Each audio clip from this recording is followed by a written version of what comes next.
The Modi ji government to intervene at this point to save the lives of minority and carve out a separate nation from within Bangladesh that will ensure Hindus and other minorities live in a peaceful manner without loss of any further geography. अब जो ये जुल्म और सितम सहने का वक्त नहीं है। हमें बांग्लादेश में हिंद देश चाहिए। एक अलग हिस्सा काट करके दो और हिंदुओं को सुकून से रहने दो और कोई टुकड़े टुकड़े गैंग वाला उस हिस्से में नहीं जाना चाहिए। When Jinnah said he cannot live with Hindus, I would like to say now we cannot live with Muslim anymore. We need something else. We need a solution. जिन हिंदुओं ने 1971 में पाकिस्तानी फौज का वहां के मुस्लिमों के साथ मिलकर कंधे से कंधा मिलाकर लोहा लिया था, उन्हें टक्कर दी थी, लाखों की संख्या में मारे गए थे, आज उन्हीं हिंदुओं को बांग्लादेश में निशाना बनाया जा रहा है। बांग्लादेश की सारी तरक्की जो शेख हसीना के दौर में हुई थी वो धरी की धरी रह गई और अब हम ये देखेंगे कि आगे मुझे तो जो फ्यूचर नजर आ रहा है, अगर उनकी जमात इस्लामी रेडिकलाइज्ड लोग इसी तरीके से आते हैं हुकूमत में, गवर्नमेंट में, तो बांग्लादेश तो क्या, यानी वहां पे जो इकोनॉमी है उसकी क्या सिचुएशन रहेगी। इस वक्त जो माइनॉरिटीज़ हैं ख़ुसूसन हिंदूज, उनके ख़िलाफ़ काफ़ी गुस्सा है क्योंकि हसीना वाजिद और अवामी लीग बड़ी प्रो इंडिया थी और अब वहाँ भी pro India means pro Hindu, तो वहाँ काफ़ी कुछ इंस्टेंसेस आए हैं जहाँ हिंदूज़ को प्रोसिक्यूट किया जा रहा है और वो कुछ भागने की भी कोशिश कर रहे हैं। हम इंटरनेशनल कोर्ट में और यूएन में यही बात करेंगे कि पाकिस्तान में हिंदुस्तान बनाइए और बांग्लादेश में हिंद देश बनाइए।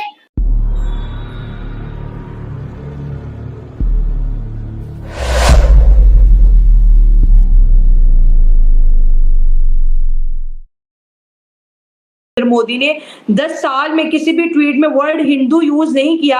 आज वो भी इतने मजबूर हो गए कि मोहम्मद यूनुस को ट्वीट भी करते हैं वजीर आजम बनने के लिए, साथ मेंशन करते हैं कि हिंदुओं को आप सेव करें। तो ये जो चीजें सारी जो थी कोटा से लेके अब सारे के सारे हिंदुओं पे आ गया कि आप बांग्लादेश के मुसलमान जैसे पहले किया था वैसे इस दफा हिंदुओं को छोड़ के जाना पड़ेगा बांग्लादेश। नहीं शैला, अब इस बार होमवर्क कुछ अलग होगा।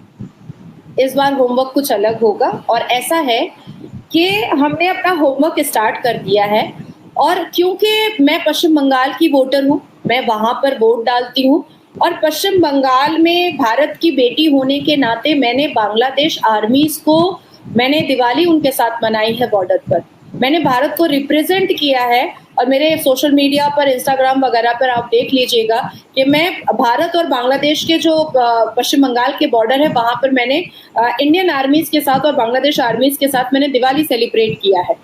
और क्योंकि मैं बांग्लादेश की भाषा भी बहुत अच्छे से जानती हूँ, बोलना समझना, हाँ, और 2 दिन पहले मैं नेशनल न्यूज पर बांग्लादेशी पत्रकार के साथ ही बैठी थी, वो रो रहे थे, हालांकि वो खुद मुसलमान थे, वो खुद मुसलमान थे पत्रकार, और वो कलप कलप करके रो रहे थे। मैंने उसको अपने सोशल मीडिया पे शेयर भी किया है कि वो कलप कलप करके रो रहे थे और वो कह रहे थे कि हमने ये नहीं मांगा था, ये वो मुसलमान कर रहे हैं जो पाकिस्तानी दिमाग के हैं, जो सीरिया के दिमाग के हैं। ये बांग्लादेशी मुसलमान जो बंगा बंधु को, जो शेख मुजीबुर रहमान को अपना फोरफादर मानता है, ये वो मुसलमान नहीं है, ये वो मुसलमान है जिसको जिहाद करना था।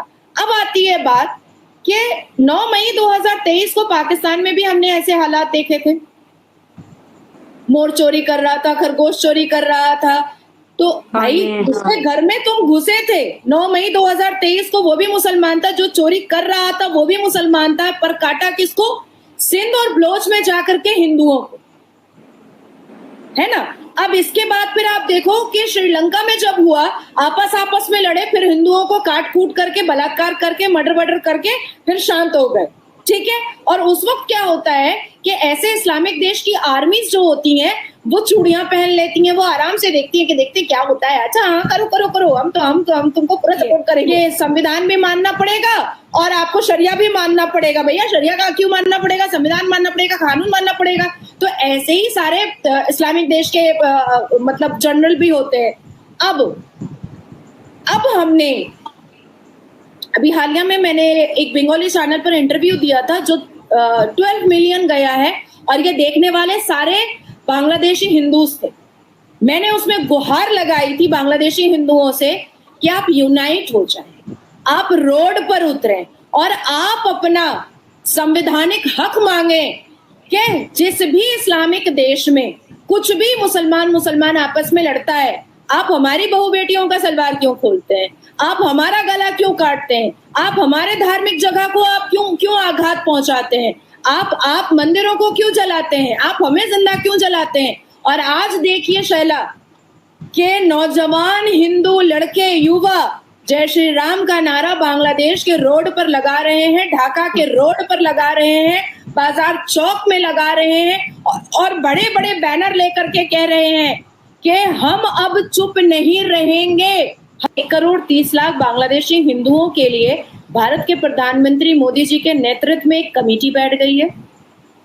आपको समझ में नहीं आ रहा है कि हमारे गृह मंत्री श्री अमित शाह जी ने पीओके को लेने के लिए, वहां पर इलेक्शन कराने के लिए बजाफ्ते वहां की सीटें अनाउंस कर दी हैं कि हम 24 सीटें देंगे। आपको याद नहीं है? आपको क्या लग रहा है कि अरब के बैठे हुए हिंदू अब कुछ सोच नहीं रहे हैं? आपको क्या लग रहा है कि इंडोनेशिया के बैठे हिंदू अब कुछ सोच नहीं रहे हैं? आपको क्या लग रहा है कि बांग्लादेश के हिंदू युवा ऐसे ही क्या रोड पर उतर गए और जय श्री राम का नारा लगाने लगे? आपको क्या लग रहा है कि यूएन में बात ऐसे ही पहुंच गई क्या, और यूएन को ऐसे ही अपनी आवाज ऊंची करनी पड़ी क्या कि मोहम्मद यूनुस सुधर जाओ नहीं तो कुछ हो सकता है? हम पूरी तैयारी से हैं और इस पूरी दुनिया में जितने भी मुसलमान देशों में हिंदुओं के साथ अगर कुछ भी होगा, अब इस बार हम भी हिस्सा लेंगे। भारत में रहने वाला मुसलमान जब पाकिस्तान ले सकता है और पाकिस्तान बनवाने के लिए भारत की भूमि का टुकड़ा करने के लिए मुसलमान गद्दारी कर सकता है, तो हम तो गद्दारी नहीं, हम तो अपना हक मांगने के लिए अपने हिंदू भाई बहनों को बोल रहे हैं। क्योंकि हमारे भारत में मुसलमान बेटियों का बलात्कार नहीं होता है, कोई हिंदू नहीं करता है, लेकिन हिंदू बेटियों का रोज बलात्कार होता है। और मैं आपको कल सुबह की बात बता रही हूँ कि पश्चिम बंगाल के आर्जिकल हॉस्पिटल में